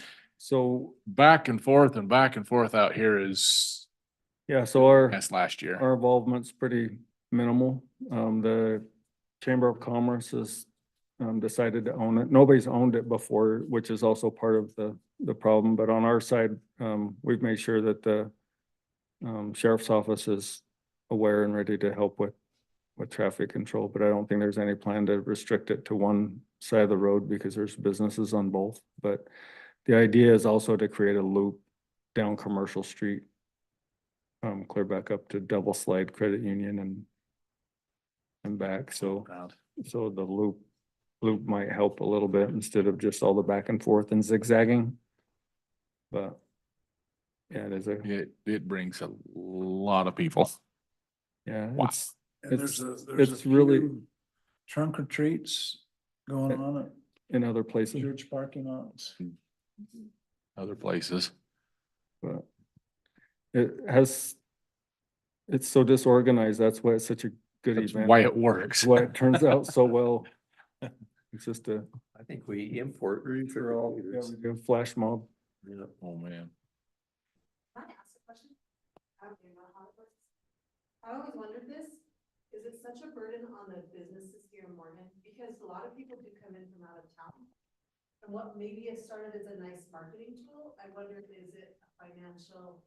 Like, I just wonder if the tradition has become a burden for those businesses that feel like they look like idiots or rude or. If they don't play. How about if they don't? But I bet they spend a lot having to supply that much. I don't know, just a thought. I haven't heard of any business with that, at least in my ears. And for the most part, the business owners kind of Enjoy it. enjoy it. Right? But But I've thought of that too, that if you elected not to join, you might get Exit. graffitied. You know, so there might be a peer pressure thing there.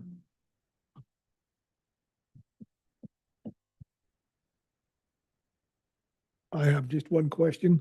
Denise, so on the 26th, excuse me, yes, the 26th of November, that meeting is, there's not a meeting. Unless we absolutely have to. Okay. So you can enjoy your Thanksgiving week. You need to travel. Can't be Thanksgiving coming up. I'll try to get over my disappointment, For not being here. not having a meeting that night. Okay.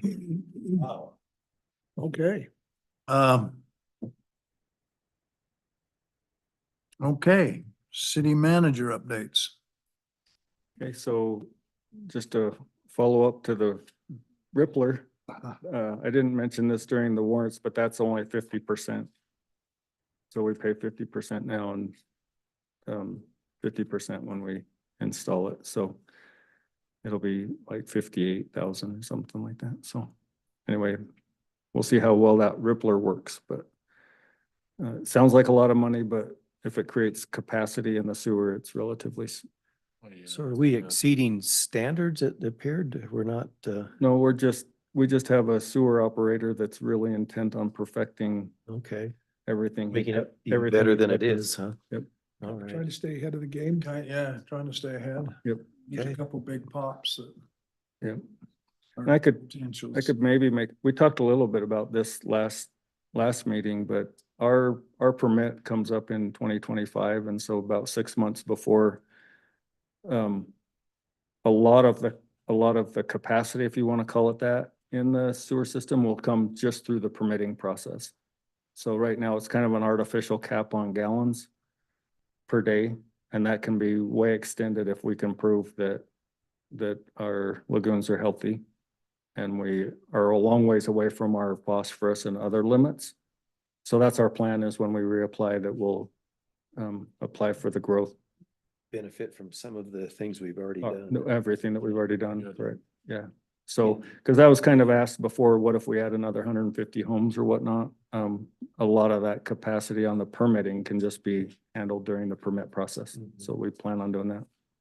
Or 300 homes. Yeah, exactly. Right. So thanks, Mayor. I have a question for the student. Do you have to do a write-up on what you learned or anything, or just document that you were here?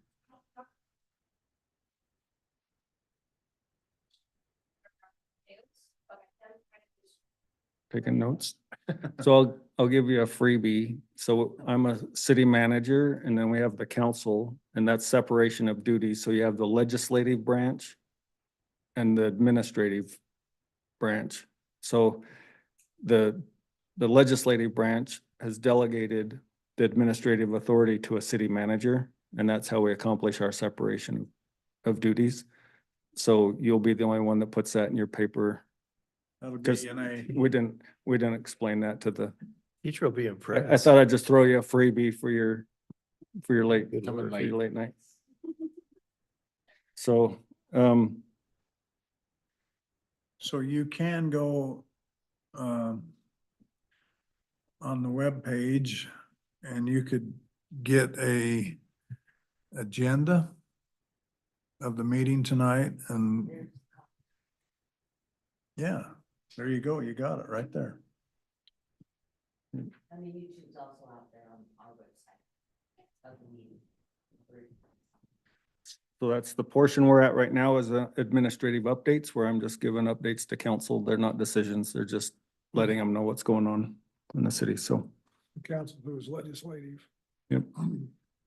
They make the rules. We try and follow. If you wanted to really impress, you could wait for a couple of weeks and get the minutes from tonight's meeting And plagiarize. and just pull from that. Yeah. That's why everybody came today. They're trying to make you get ahead of AI. So anyway, we're doing our crack seal project right now. So some sections of town are getting the crack sealed before winter. We're finishing the road maintenance project. The only thing they have left is putting colors on going back and putting concrete colors on Not today. the valves, yeah. The generator project is almost 100% complete, so we have asked for reimbursement on that grant finally. It's only been, what, 4 or 5 years that we were awarded the grant.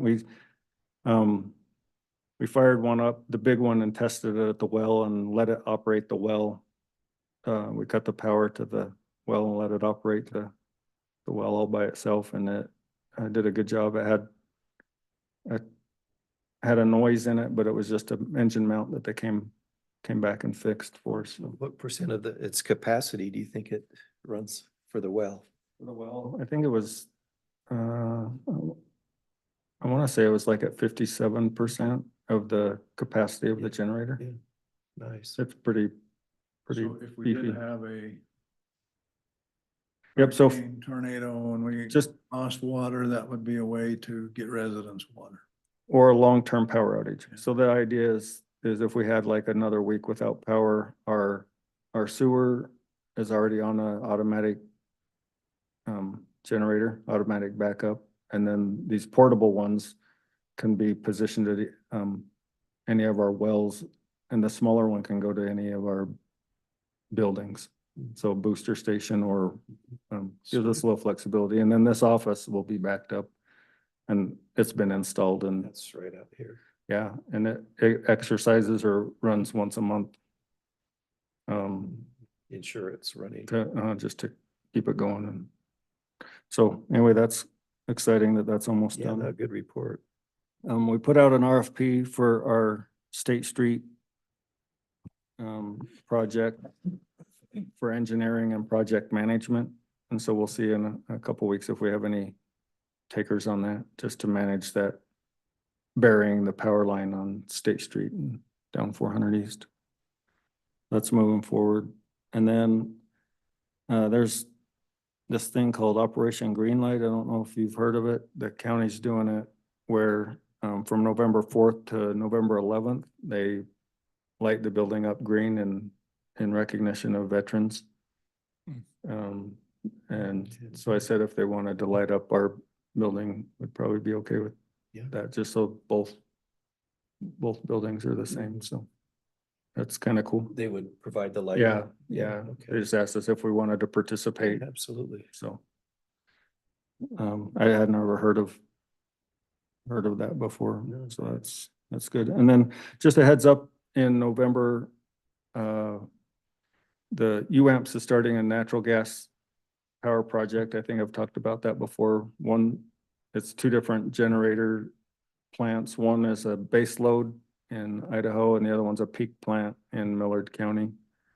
And so we'll have a power cells contract for the council to adopt. We've put in 2 megawatts.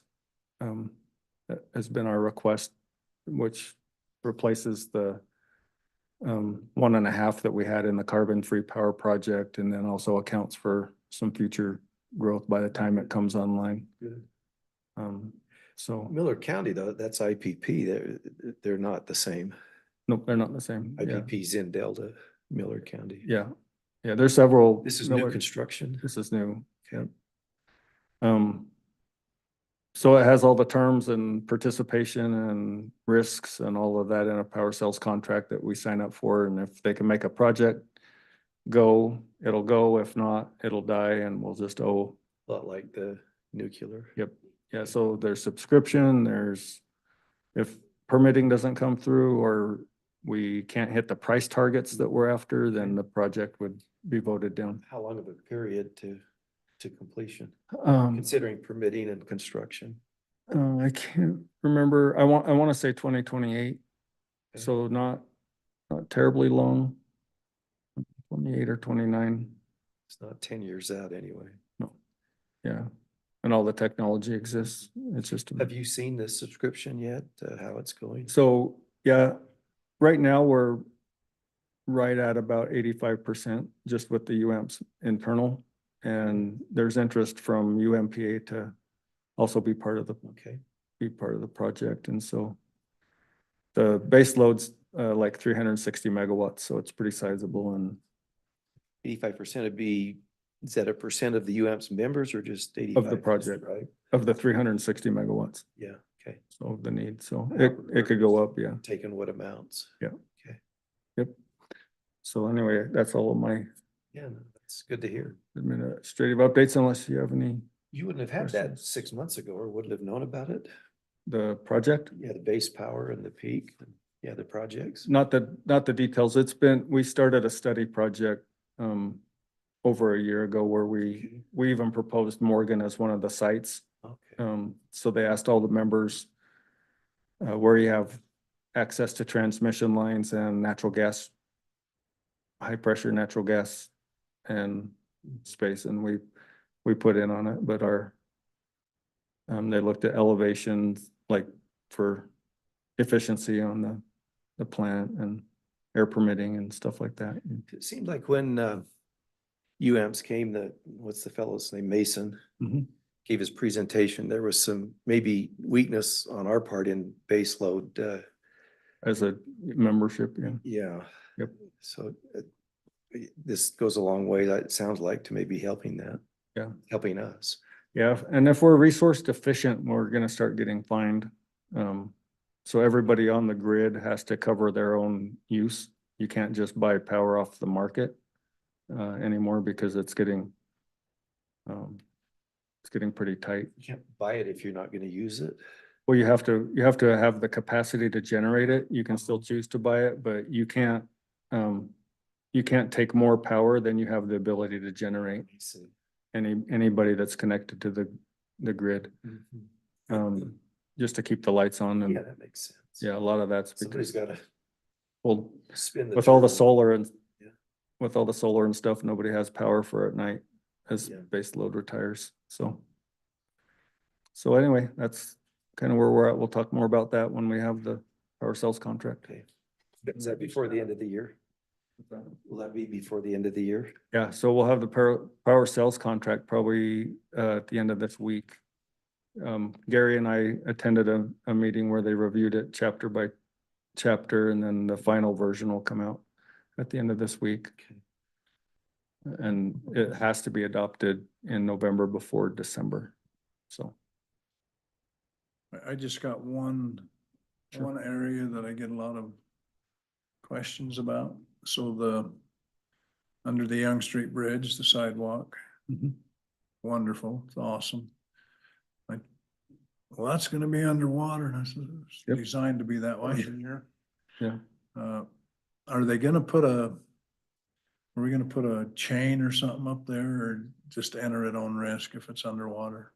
Yeah, we don't have any plans to gate it off. Okay, We'd probably just put a sign, but and then. the at current end- shouldn't be the current shouldn't be Too bad. too bad on the concrete, but you could, It's kind of cool. I went over You could- there this afternoon. yeah, you could wait on it, but the idea is that you could also get in and out of the water from that platform. Right. Then, that goes up to the parking lot, Mhm. and so there'll be, it looks, I don't know, maybe 20 stalls, Something like that, yeah. and we aren't doing the restroom at this time, but we're stubbed in because the school district, we shared their We just utilities. stubbed in at the same time, yeah. Okay. Went under the trail. Any of you been quizzed about it? Yes. Okay. It appeared there was a foundation going in. That's on the school district. School district. What do they do? They're building a new shop. Okay. I didn't know that from the night either, so.